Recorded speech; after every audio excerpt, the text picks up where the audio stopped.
Pai, te damos graças, reconhecendo, Senhor, que o Senhor é o nosso Senhor. O Senhor é aquele que governa sobre todas as coisas. A Ti pertence a glória, a honra e o poder. Nos conceda, Senhor, nessa manhã que os nossos olhos possam contemplar a Ti. Que tenhamos uma visão de Ti mesmo, que tem a capacidade de nos transformar, de ganhar o nosso coração e de fazer, Senhor, que a nossa vida seja totalmente dedicada a Ti, para a Tua honra e para a Tua glória. Em Teu nome, Senhor, oramos e esperamos, Senhor. Amém.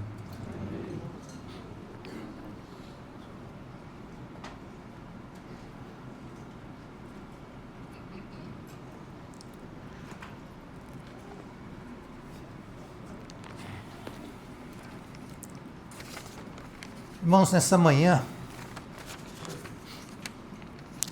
o meu encargo é estar meditando em cima de 4 palavras. Na verdade, são 2 conjuntos de 2 palavras cada um. Eu sei que é uma pretensão muito grande falar de todas elas. Eu já vou até dizer quais são aqui. A primeira dupla é amor e graça. E a segunda dupla é disciplina e recompensa.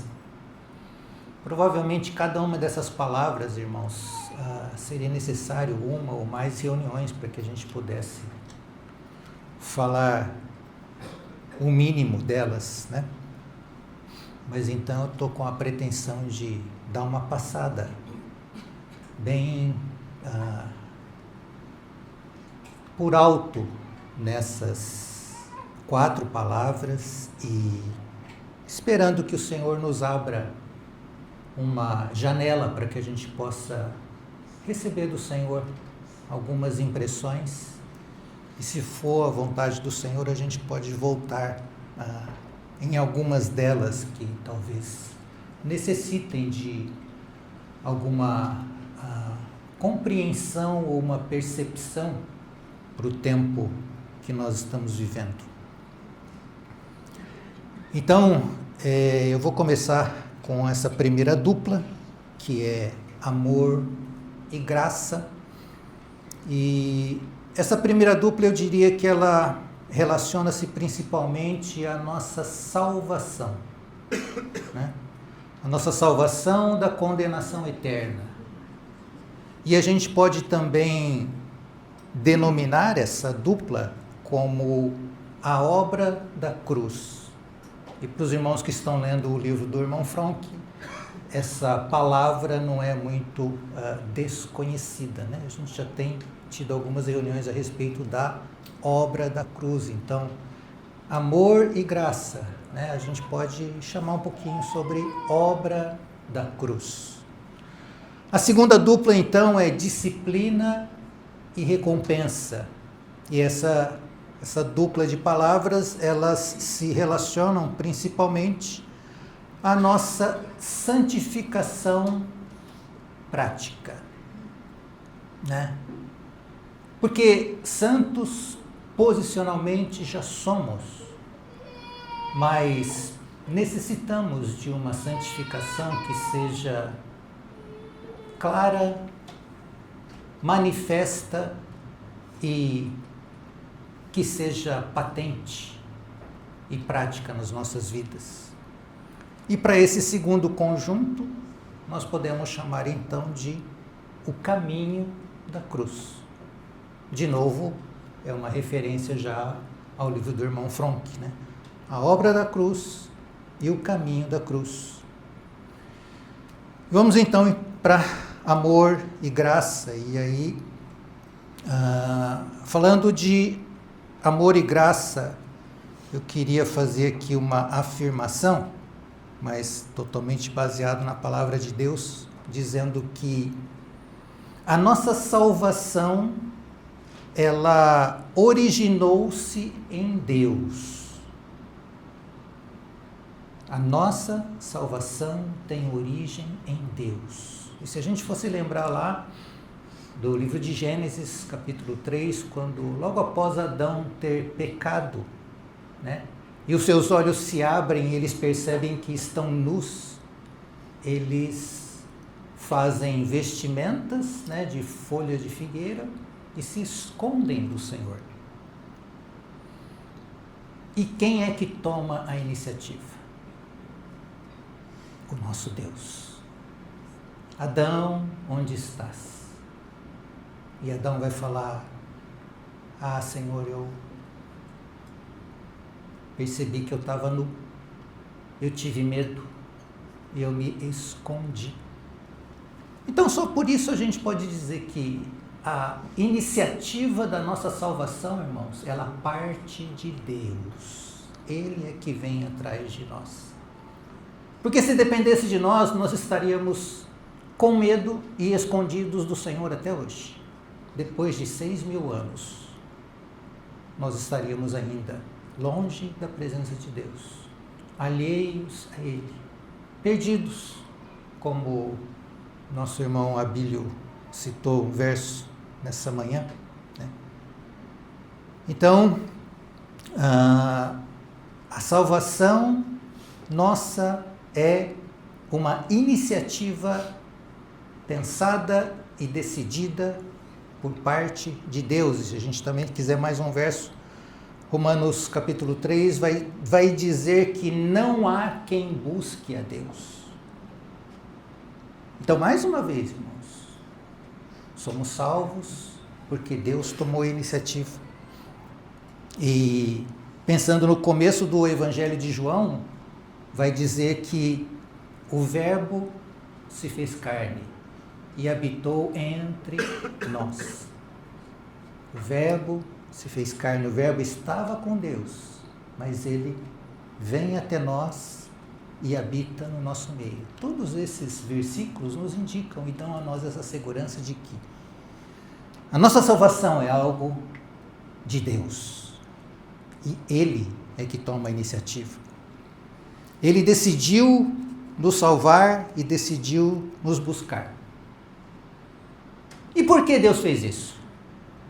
Por que Deus veio atrás de nós? Ele não precisava. Mas Ele veio. E por que Ele veio? Por que Deus quis nos salvar? Por que Deus se importa conosco? Por que Ele se fez carne? E a resposta, eu acho que deve estar, alguém já deve ter pensado aí, né? João 3,16. Porque Deus amou o mundo. E aí todos nós conhecemos. Porque Deus amou o mundo. Então, Deus nos salva porque Ele nos ama. Incondicionalmente, Ele nos ama. E por isso Ele fez o que fez. Por isso Ele vem atrás de nós. E isso pode nos dar, irmãos, uma segurança tremenda, porque Ele, como Deus, Ele está interessado e Ele vem nos buscar, Ele vem atrás de nós. Efésios capítulo 2 também fala que nós estávamos mortos em nossos pecados e delitos. Mais uma vez Ele vem até nós. E Ele diz então que pela graça nós somos salvos. Mediante a fé. Isto não vem de nós, é dom de Deus. Amor e graça. Deus nos ama e Ele dispensa a sua graça para cada um de nós, para quê? Para nos salvar. Nós que éramos inimigos, nós que estávamos afastados e alheios, nós que não queríamos e nós que não buscávamos, o amor de Deus vai nos buscar, a graça de Deus nos alcança, e como um dom, uma dádiva, Deus nos concede a salvação quando nós cremos. Salvos pela fé, mediante a graça. E por que Ele nos ama? Porque Deus é amor. É próprio de Deus nos amar. Mais do que nos amar, Deus é o próprio amor. Se Ele é amor, faz parte da sua natureza amar. E nós somos então o objeto do seu amor. Quando nós então temos a revelação de Deus, quando nós percebemos esse amor de Deus por nós, quando os nossos olhos são abertos, né? Eu orei agora, né? No comecinho, que os nossos olhos, Senhor, possam vê-lo, que o nosso coração possa enxergá-lo. Quando acontece isso conosco, nós reconhecemos então a nossa necessidade como pecadores, a nossa necessidade da glória de Deus. E quando essas duas coisas se encontram, o produto disso é salvação na nossa vida. Então, nós do nosso lado temos uma necessidade, uma carência. Deus do lado dele tem a provisão para isso. Quando o amor de Deus se encontra com a nossa necessidade, reconhecida e admitida, há a salvação. Então, irmãos, amor e graça. Amor de Deus, a graça de Deus, com a nossa própria necessidade. Então nós temos a salvação, a nossa experiência de regeneração, de novo nascimento, e logicamente, eu creio que, não estou falando nenhuma novidade, né? Todos nós sabemos, e todos nós que estamos aqui, que cremos, já experimentamos isso.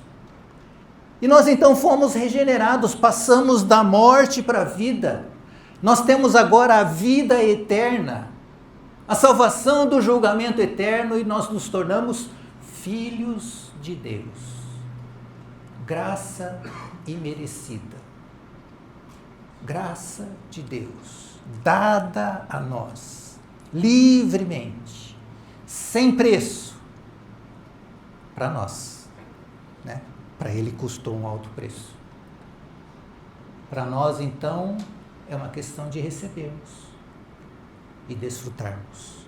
Que maravilha! Deus nos ama. Ele nos alcançou com a sua graça. Mas, para a gente prosseguir, para que então que fomos salvos? A nossa salvação, irmãos, ela não é um fim, ou não deveria ser um fim em si mesma. Porque fomos salvos para alguma coisa. E a gente também tem aprendido, né? Não tem jeito de não falar das nossas reuniões de quarta-feira. Temos aprendido que o supremo propósito de Deus não é nos salvar. O supremo propósito de Deus é que nós sejamos semelhantes ao seu amado Filho Jesus Cristo. Para que o pai tenha uma família numerosa, para que o filho tenha uma esposa, uma noiva, e para que o Espírito Santo tenha uma casa, um templo, onde ele possa morar. Então, irmãos, a nossa salvação é um meio que Deus utiliza para atingir o seu supremo propósito. Então, talvez a gente possa ter um sentimento de que, poxa, já que eu criei, já que o Senhor me salvou, já que eu tenho a vida eterna, agora eu vou viver minha vida. Vamos usar a salvação que Deus nos dá para nós mesmos. E isso que a gente tem também ouvido e estudado às quartas-feiras, né? O ponto, então, irmãos, que eu queria estar enfatizando é essa questão, né? Fomos salvos, cada um de nós, fomos salvos para um fim, que não é nós mesmos. Então, queria convidar os irmãos a lermos 1 Coríntios capítulo 6.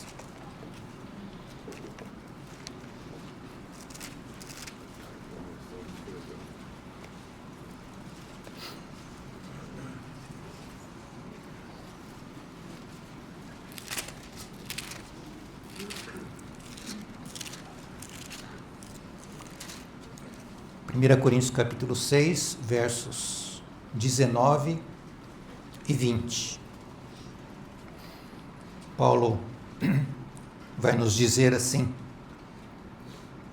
acaso não sabeis que o vosso corpo é santuário do Espírito Santo que está em vós, o qual tendes da parte de Deus, e que não sois de vós mesmos? Acaso não sabeis vós? E ele continua: porque fostes comprados por preço. Agora, pois, glorificai a Deus no vosso corpo. Todos aqueles que foram salvos pelo Senhor, que se tornaram seus filhos, aqui Paulo nos ensina, né, que nós não somos mais de nós mesmos, consequentemente não deveríamos viver para nós mesmos. Somos dele, pertencemos a ele, agora, pois, glorificai a Deus no vosso corpo. Vamos voltar um pouquinho para Romanos capítulo 6. Agora um trecho um pouco mais longo, mas eu creio que vale a pena nós lermos. Romanos 6, a partir do verso 8 até o verso 17. Eu vou ler aqui com os irmãos. Ora, se já morremos com Cristo, cremos que também com Ele viveremos, sabedores de que, havendo Cristo ressuscitado dentre os mortos, já não morre. A morte já não tem domínio sobre ele. Pois quanto a ter morrido de uma vez para sempre, morreu para o pecado. Mas quanto a viver, vive para Deus. Vive para Deus. Morreu para o pecado, vive para Deus. Assim também vós considerai-vos mortos para o pecado, mas vivos para Deus em Cristo Jesus. Não reine, portanto, o pecado em vosso corpo mortal, de maneira que obedeçais às suas paixões. Nem ofereçais cada um os membros do seu corpo ao pecado, como instrumentos de iniquidade. Mas oferecei-vos a Deus, como ressurretos dentre os mortos, e os vossos membros a Deus, como instrumentos de justiça. Porque o pecado não terá domínio sobre vós, pois não estáis debaixo da lei, e sim da graça. E daí? Havemos de pecar porque não estamos debaixo da lei, e sim da graça? De modo nenhum. Não sabeis que daquele a quem vos ofereceis como servos para a obediência, desse mesmo a quem obedeceis sois servos, seja do pecado para a morte, ou da obediência para a justiça?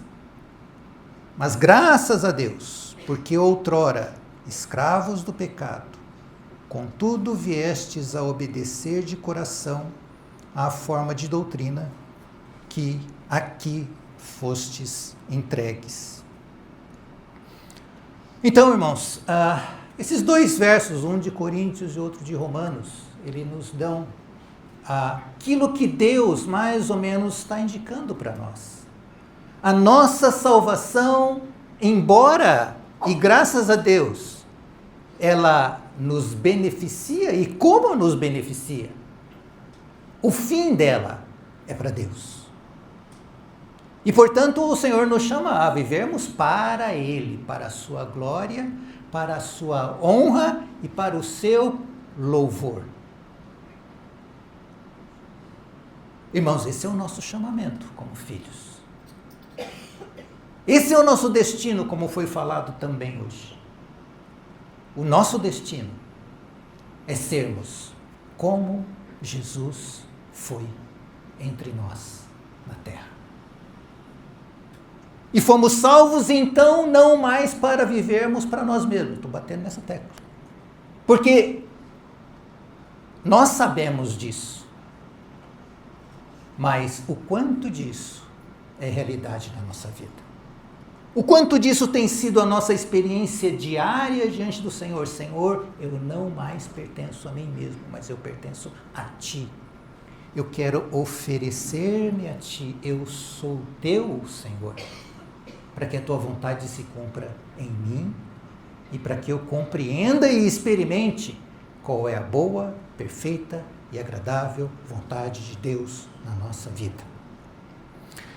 E isso, então, irmãos, nos leva ao segundo grupo de duas palavras: disciplina e recompensa. Por que disciplina? Antes de entrar nessa questão da disciplina, eu queria ler um verso do Evangelho de João, capítulo 1. Evangelho de João 1, versos 16 e 17. Só para enfatizar uma coisa com relação ainda a essa questão do amor, ou principalmente da graça, porque a palavra nos fala lá em 1 João, fala que Deus é amor, e nós já falamos que Deus é amor, né? Agora, João 1, verso 16 e 17, diz-nos o seguinte: porque todos nós temos recebido da sua plenitude e graça sobre graça. Porque a lei foi dada por intermédio de Moisés. A graça e a verdade vieram por meio de Jesus Cristo. Deus é amor, Deus é a fonte. Graça e verdade vieram por intermédio de Jesus Cristo. Então a gente pode dizer que o amor de Deus, ele é manifesto a nós através da graça.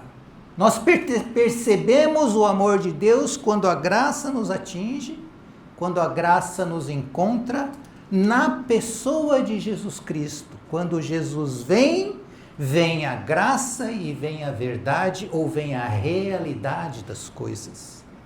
E por que eu estou falando isso, irmãos? Porque quando a gente fala graça, normalmente a gente... Graça, favor imerecido de Deus. Graça é aquilo que não custa nada. Verdade, isso é a definição bíblica clássica sobre graça. Graça realmente é aquilo que nós não merecíamos. Ganhamos como dom, sem nenhum preço. Mas graça também, irmãos, ela tem na sua experiência, ela tem um outro componente que é importante. É capacitação. Quando nós somos cheios e recebemos graça sobre graça, nós estamos recebendo todos as qualidades e todo o resultado da obra de Jesus Cristo na cruz estão à nossa disposição. Isso se chama graça.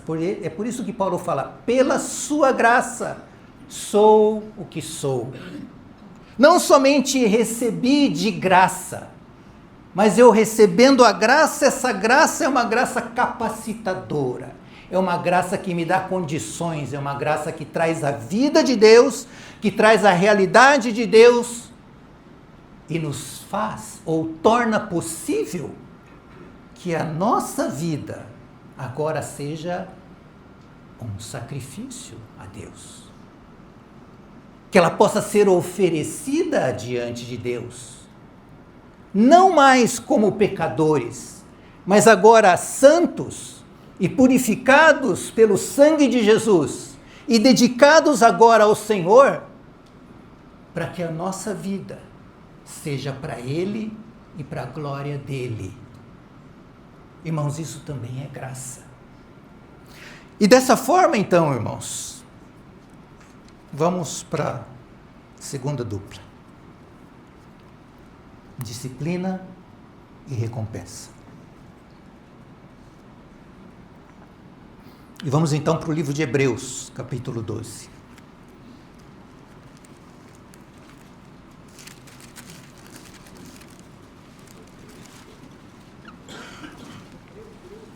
Hebreus 12, a partir do verso 4 até o verso 10.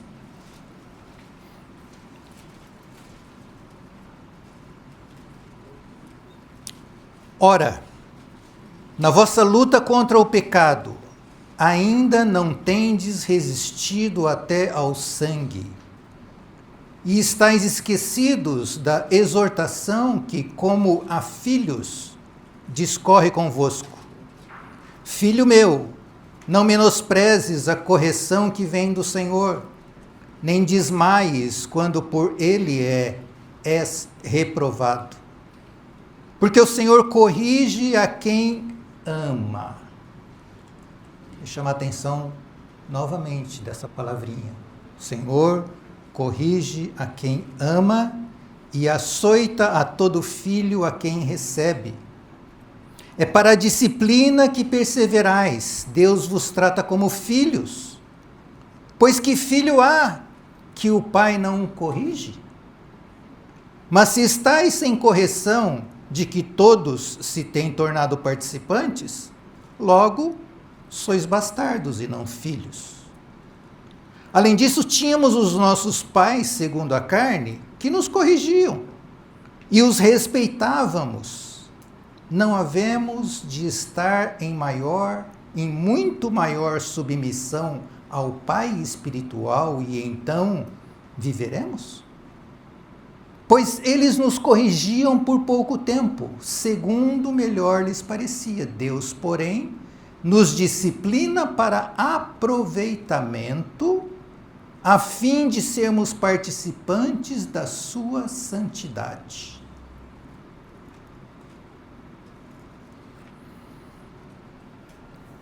Por que é que nós precisamos de disciplina? O primeiro verso aqui, o verso 4, fala de uma luta, né? A nossa realidade de filhos de Deus, na nossa realidade de regenerados, de novos nascidos, traz consigo uma luta. E aqui ele começa falando que na nossa luta contra o pecado, nós ainda não resistimos ao sangue. Não resistimos até, o sangue. Há uma luta, irmãos, e todos nós sabemos disso, todos nós experimentamos isso, porque a carne milita contra o espírito milita contra a carne, porque eles são opostos entre si, e nós temos essas duas coisas dentro de nós. E é exatamente por isso, irmãos, que é necessário que sejamos disciplinados pelo nosso Pai Celestial. E a gente não gosta disso, né? Mas sabe, irmãos, eu peço que o Senhor mude o nosso conceito, que Ele abra o nosso coração, para que a gente possa entender o coração amoroso do Pai, quando Ele trata conosco, porque Todos nós que somos pais e mães, nós já passamos por isso, nós entendemos um pouco disso. Por quê? Porque quando nós temos filhos pequenos, e até às vezes quando eles são mais grandinhos, eles precisam de disciplina. E quantas vezes nós não fomos obrigados a agir um pouco mais claramente, pegar uma vara, pôr de castigo e tudo isso que nós sabemos, e muitas vezes nós fazemos isso de coração na mão. Como deve ser o coração do nosso Pai Celestial quando Ele tem que nos disciplinar? E Ele disciplina como nós, na nossa fragilidade, na nossa imperfeição, disciplinamos os nossos filhos porque nós queremos o bem deles. E o Senhor deixa claro que Ele nos disciplina para que nós sejamos participantes da sua santidade. Cantamos Santo, Santo, Santo, Santo, Ele é santo. E Ele quer filhos santos. Mesmo que sejamos salvos, mesmo que já sejamos filhos de Deus, mesmo que nós tenhamos a vida eterna como dom de Deus, mesmo que nós não venhamos a sofrer o julgamento para a perdição, nós somos filhos de Deus e Ele quer que nós sejamos santos como Ele é santo. Para isso Ele nos disciplina. A santa disciplina de Deus nas nossas vidas. Que seria de nós, irmãos, se o nosso Pai não nos disciplinasse e nos deixasse por conta de nós mesmos? Faça o que vocês quiserem. Nós já teríamos perecido, com certeza. Então, irmãos, eu acho que é por isso que Pedro vai falar, olha, acolham com alegria. Fiquem alegres quando vocês passam por tribulações. Porque isso é o sinal de que Deus nos ama e que nós somos filhos. Porque Deus não trata e não disciplina aquele que não é filho.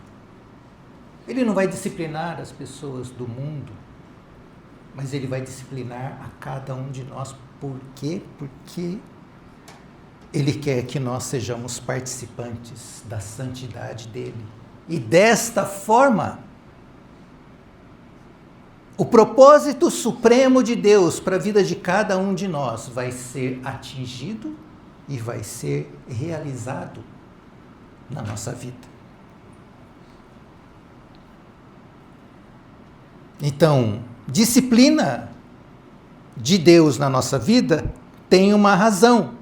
E a razão é que Deus ama os seus filhos. Não percamos isso de vista, irmãos. A razão da disciplina de Deus na nossa vida é o amor de Deus por cada um de nós. Com qual propósito? Fazermos participantes da sua santidade. Simples assim. Vamos ler um texto muito conhecido também lá em Efésios, capítulo 1.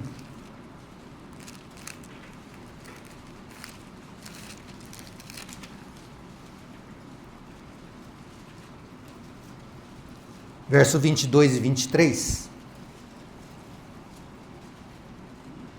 Vai falar de Jesus e vai falar da igreja. Né? A igreja somos nós. Né? Verso 22, 1:22. E pôs todas as coisas debaixo dos pés, e para ser o cabeça, que está falando de Jesus, né? Para ser o cabeça sobre todas as coisas, o deu à igreja, a qual é o seu corpo, a plenitude daquele que a tudo enche em todas as coisas. Irmãos, a igreja é chamada de que ela é a plenitude daquele que enche todas as coisas. Está falando de quem? Jesus. A igreja é a plenitude de Jesus. A gente pode falar que a igreja é a expressão, a demonstração de Jesus, a igreja é a expansão de Jesus. Como que a igreja pode ser isso? Se não formos disciplinados e traçados pelo nosso Pai, para que sejamos participantes da sua santidade. E nesse mesmo livro, capítulo 3, verso 10, vai falar mais ou menos isso.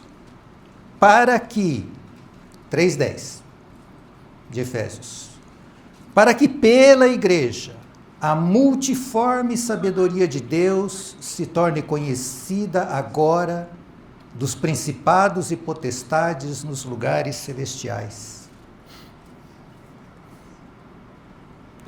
O Pai quer fazer de nós a manifestação, aqueles que manifestam a sua sabedoria e a sua glória. E para isso Ele nos disciplina. Deus vai permitir, irmãos, e às vezes mais do que permitir, Ele mesmo vai ordenar que o nosso ambiente, a nossa família, o nosso emprego, os nossos negócios, a nossa saúde nos causem problemas. Mas tudo isso não é um castigo. Ah, menino mau, eu vou te castigar. Deus, Ele está bravo conosco. Não é. Ele permite tudo isso para quê?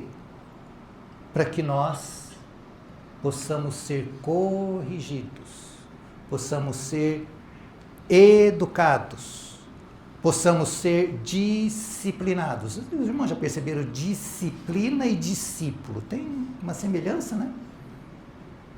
Discípulo é aquele que é disciplinado pelo Senhor. Somos discípulos. Então, o Senhor permite, e não como um castigo, né? Já falou. Então, esse conceito, irmãos, que às vezes nós temos, de que, não sei, né? A gente foge, né? E a gente não dá boas-vindas às intempéries que nós encontramos na nossa vida. Tudo isso, irmãos, são os arranjos de Deus na nossa vida para nos levar para onde Ele quer que nós cheguemos, lá naquele final, lá naquele objetivo final. Eu estava meditando nessas coisas e veio um pensamento na minha cabeça, que foi o seguinte: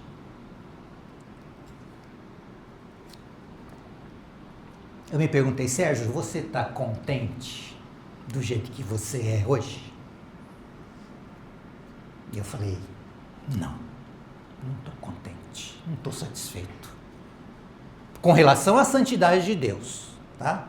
Não estou falando de se eu estou contente comigo, do jeito que eu sou, com relação à santidade de Deus. E eu falei, não estou, né? Imagina se você ficar assim pela eternidade, pelo resto da sua vida. Se vocês são assim como eu, e eu acho que a grande maioria deve ser, irmãos, a disciplina de Deus é o remédio que nós temos para que nós não mais, ou que nós não permaneçamos do jeito que estamos para sempre. É a obra de Deus ainda, é a graça de Deus ainda, é a vida de Deus, é o amor de Deus por cada um de nós que vai nos levando e vai nos disciplinando, que vai controlando todas as coisas e ordenando todas as coisas, para que, passo a passo, dia a dia, resposta nossa em obediência ao Senhor, o nosso caráter vai sendo transformado e nós vamos sendo conformados ao caráter de Cristo na nossa vida, para que um dia, como foi falado de novo, né, irmão? A Bíblia falou de naquele dia a gente poder ouvir: muito bem, servo fiel, você foi fiel no pouco, sobre o muito eu te colocarei, entra no gozo do teu Senhor. Então, se por um lado, irmãos, nós tivemos e temos, e isso é verdade, a salvação completa de Deus, quando cremos, já temos, está garantida para nós. Por outro lado, somos salvos a cada dia, né? Alguns falam salvação em 3 tempos, né? Já fomos salvos, estamos sendo salvos, e naquele dia seremos completamente salvos, mas neste tempo que se chama hoje, experimentamos o trabalhar e o cuidado amoroso de Deus nas nossas vidas através da sua correção, né?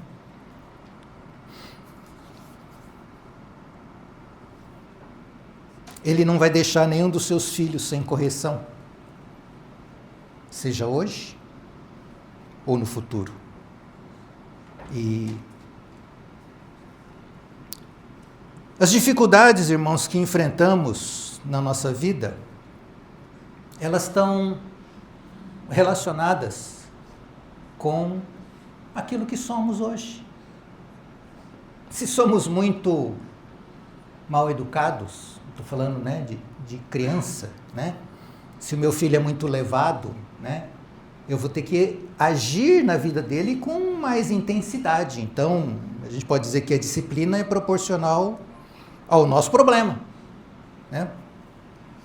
E isso eu só queria nos lembrar, irmãos, que a disciplina de Deus de forma nenhuma, ela tem alguma coisa a ver com a salvação eterna. A salvação eterna, a salvação da condenação eterna, ela não depende disso, porque nós já a temos, porque ela é pela graça. Mas disciplina e como reagimos à disciplina do Senhor, isso começa a ter agora uma ligação com recompensa. Quando ouvimos o Senhor e dizemos: sim, Senhor, eu quero que isso aconteça na minha vida, eu quero ser obediente, Senhor, eu quero ser zeloso, me leve até este ponto, Senhor. Eu concordo com Ele, eu me dobro diante do Senhor. Então, este caminho da cruz vai ter lá na frente recompensa, que é diferente de dom. A gente vai falar, se der tempo a gente vai falar daqui a pouquinho, né? Só para citar um caso, irmãos, um caso extremo, acho que a gente deve se lembrar aí que na carta aos Coríntios, Paulo fala lá, vamos lá para 1 Coríntios capítulo 5.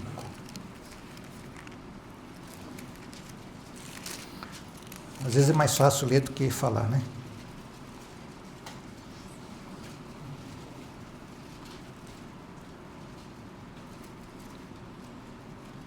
Primeira Coríntios 5, vamos ler do verso 1 até o verso 5.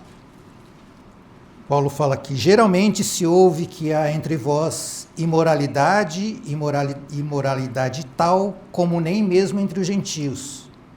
Isto é, haver quem se atreva a possuir a mulher de seu próprio pai. E contudo andais vós ensoberbecidos e não chegastes a lamentar, para que fosse tirado do vosso meio quem tamanho ultraje praticou? Eu, na verdade, ainda que ausente em pessoa, mas presente em espírito, já sentenciei, como se estivesse presente, que o autor de tal infâmia seja, em nome do Senhor Jesus, reunidos vós e o meu espírito, com o poder de Jesus nosso Senhor, entregue a Satanás para a destruição da carne, a fim de que o espírito seja salvo no dia do Senhor. Eu só queria lembrar desse episódio aqui, né? Porque é uma situação séria, né? Tanto é que Paulo, ele faz essa recomendação, mas a minha ênfase aqui é no verso 5, que ele fala então que este, né, irmão, ele não era incrédulo, ele era alguém do meio da igreja em Corinto. Que Paulo fala aqui, né, que ele seja entregue a Satanás para a destruição da carne, a fim de que o espírito seja salvo no dia do Senhor. Então, a disciplina do Senhor, nesse caso, uma disciplina extrema, vamos dizer assim, né? E mesmo que ela seja aplicada, não significa que este perdeu a salvação, porque ele vai falar, olha, para a destruição da carne, a fim de que o espírito seja salvo no dia do Senhor. Mesmo assim, né? Mesmo este, ele vai, ele experimentaria, ou experimentou, eu não sei qual o tempo verbal que eu vou usar aqui, a salvação de Deus. Embora tenha sido duramente disciplinado a ponto de Paulo falar que ele seja entregue a Satanás. E que o corpo, a carne, seja destruída. Então é só para a gente fazer esse contraponto aqui, para que a gente não fique preocupado com a disciplina do Senhor neste sentido. Né? De novo, a salvação, todos nós sabemos, é pela graça. Né? E eu queria também chamar a atenção para algumas coisas no que diz respeito à disciplina de Deus, ou propriamente no que diz respeito às dificuldades que nós encontramos e nos deparamos no nosso dia a dia. Porque, logicamente, irmãos, não são todas as dificuldades que enfrentamos no nosso viver que são a disciplina de Deus para a nossa vida. Né? Para que a gente não fique, não, estou passando uma dificuldade, o que eu estou fazendo de errado? Geralmente a gente fez realmente algo de errado, mas muitas vezes, talvez a maioria das vezes, eu penso aqui comigo, que a maioria das dificuldades pelas quais passamos não são fruto da disciplina de Deus na nossa vida, mas elas são frutos de outras coisas, coisas naturais, por exemplo. Né? Então, se a gente for pensar, só para dar exemplos banais, né? Eu estou com um problema financeiro. Será que Deus está tratando comigo, está me disciplinando? Mas o problema qual que é o meu problema? É que eu gasto mais do que eu ganho. Se você gasta mais do que você ganha, você vai ter problema, é matemática, né? É Deus que... Não, irmãos, isso é um problema é um problema natural. É um problema que nós falamos, gaste menos, ou então ganhe mais, né? Para que a conta feche. Então, é um exemplo banal, vamos dizer assim. Uma outra coisa, às vezes também relacionada à saúde, né? O irmão vive doente. Sempre doente, sempre doente. Será que o senhor está pesando a mão dele na minha vida? Está me disciplinando, me trazendo doença? Mas você vai ver, o irmão não tem o mínimo de cuidados de saúde na vida dele. Ele extrapola todos os limites. Né? Então, às vezes, irmãos, problemas que enfrentamos e dificuldades que temos, elas são consequência natural dos nossos atos, ou daquilo que fazemos, ou daquilo que deixamos de fazer. Então, é importante nós começarmos a perceber que neste monte, ou nesse conjunto de dificuldades que enfrentamos, alguns são provenientes da disciplina do Senhor e outros não são. E só mais uma lembrancinha aqui agora, mais para os jovens, né? Se você se casar com alguém que não conhece o Senhor, se você se casar com alguém que é incrédulo, talvez você vai ter problemas no seu casamento.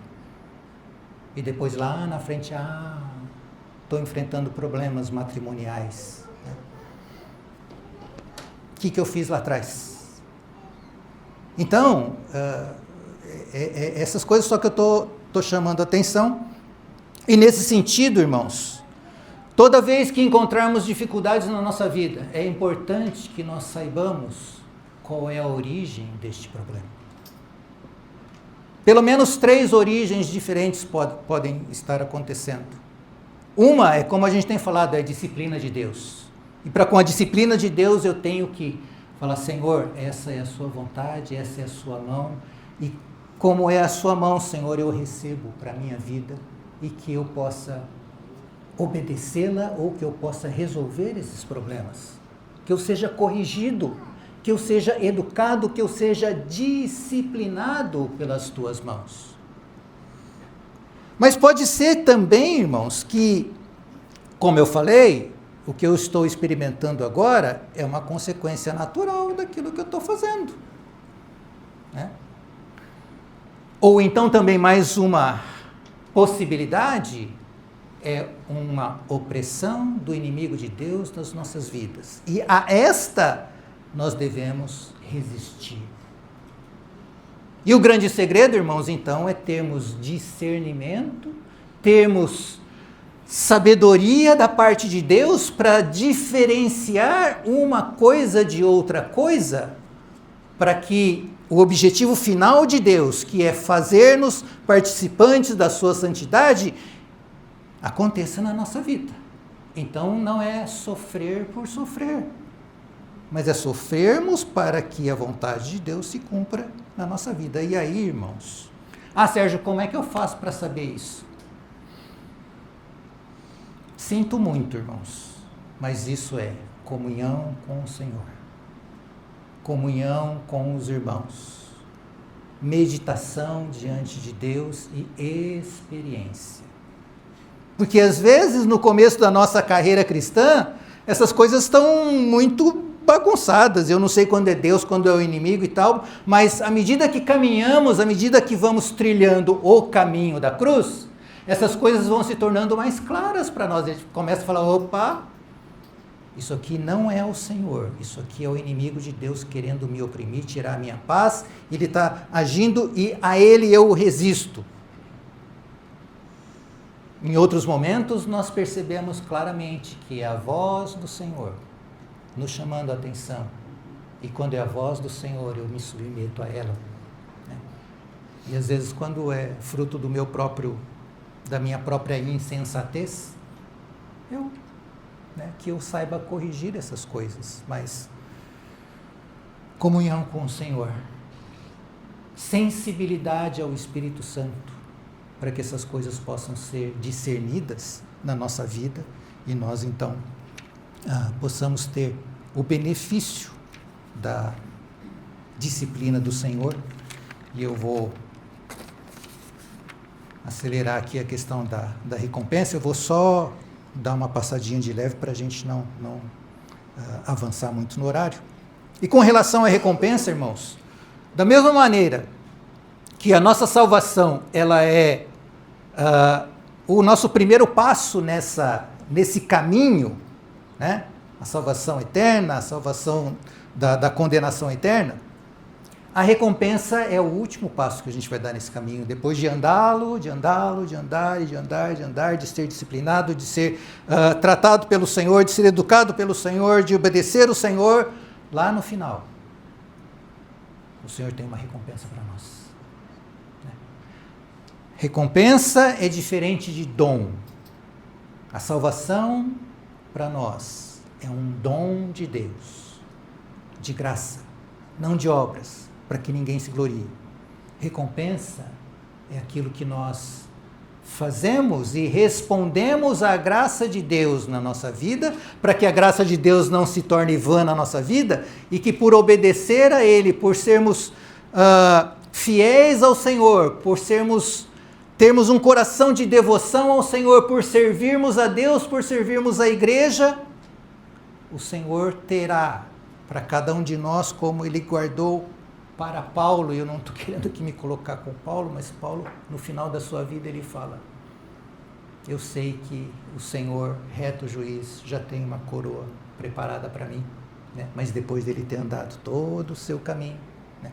e que nós possamos então ser aqueles que são tratáveis diante de Deus e que respondem ao Senhor, né? Então, dom é gratuito, salvação é o primeiro passo, também é gratuito, mas recompensa depende das nossas respostas ao tratamento de Deus na nossa vida. E ela vai ser definida lá no final, né? E recompensa eu posso ganhar ou eu posso perder. Se eu não for fiel, se eu for infiel, servo mau e negligente, ou servo bom e fiel. Então, irmãos, recompensa eu vou só parar por aqui, vou ficar por aqui, né? Dom e recompensa são diferentes, e recompensa nós podemos ganhar ou nós podemos perder. Que sejamos aqueles que aprenderam e que aprendem a receber do Senhor e a obedecê-lo na nossa vida. Pai, nós encomendamos a Tua palavra aos Teus pés, pedindo que o Espírito Santo continue falando a cada um de nós, que o Senhor possa mudar a nossa mente, mudar os nossos conceitos, nos ensina e nos capacita, Senhor, a sermos fiéis a Ti.